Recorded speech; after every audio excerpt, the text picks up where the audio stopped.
Everyone good morning, কেমন আছে সবাই? হরে কৃষ্ণ রাধাতে। চলো ভিডিওটা শুরু করি। দেখো সকালবেলা স্নান টান পুজো সব কমপ্লিট হয়ে গেছে, এখন রান্না করে চলে এসেছি। আর বাজারে গিয়েছিলাম, সেখান থেকে মাছ মাংস দুটোই নিয়ে এসেছি। এর বায়না হয়েছিল মাছ, আর ননদের বায়না হয়েছিল একটা জিনিস যেটা মাংস ঠিক বলা চলে না। তো দেখো আগে মাছের ঝোল আর ভাত রান্না করে নেবো, পরে কিন্তু স্পেশাল একটা জিনিস নেওয়া হয়েছে, সেটা রান্না করব।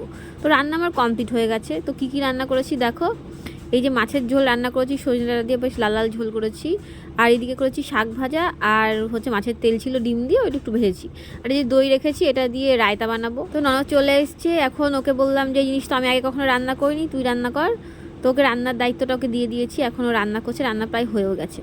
এখানে আছে মুরগির ছাল আর মুরগির পাও আর হচ্ছে মেটের স্টমাক। তো এই মুরগির ছাল ছাড়াতে যে কি বিরক্তিকর, তো অনেকেই খায়, সেই ভেবে আমি আর আমার ননদ ভাবলাম কি আজকে খাবার, ও খুব খেতেও চাইছিল, তাই ভাবলাম নিয়ে আসি, নিয়ে এসে রান্না টান্না হয়ে আমরা খাবো। তো দেখো রান্না হয়েও গেছে, এবার আমরা খেতেও বসে গিয়েছি সবাই মিলে একসঙ্গে তো খেতে বসেছি। এবার আমার ভাগ্নেকে বলছি কেমন হয়েছে রান্না বান্না।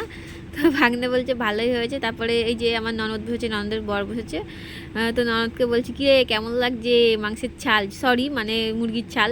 তারপরে আমার মেয়েদিকে রাগ করছে, বলছে সবাইকে ভিডিওতে নিচ্ছ, আমাকে কেন নিচ্ছ না? আমি বলছি আরে বাবা তোকে তো নেবই, অবশ্যই নেবো। তারপরে একটু রাগ কমলো। এই যে জিনিসটা আজকে রান্না হয়েছে না, মোটামুটি ভালো খেতে, কিন্তু খুব খাঁটি ছাড়ানোতে বাবা অনেক কষ্ট হয়েছে, কিন্তু রান্নাটা দারুণ হয়েছে, দেখে বুঝতেই পারছো। যারা খায় এগুলো তারা খুবই পছন্দ করে।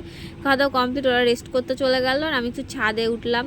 ছাদে একটুখানি দেখছি, আর এই ভাবছি এই ছাপটি চুলগুলো কি ঠিক হবে না আমার, ভগবান যা দিয়েছে সেটা নিয়ে খুশি থাকা ভালো।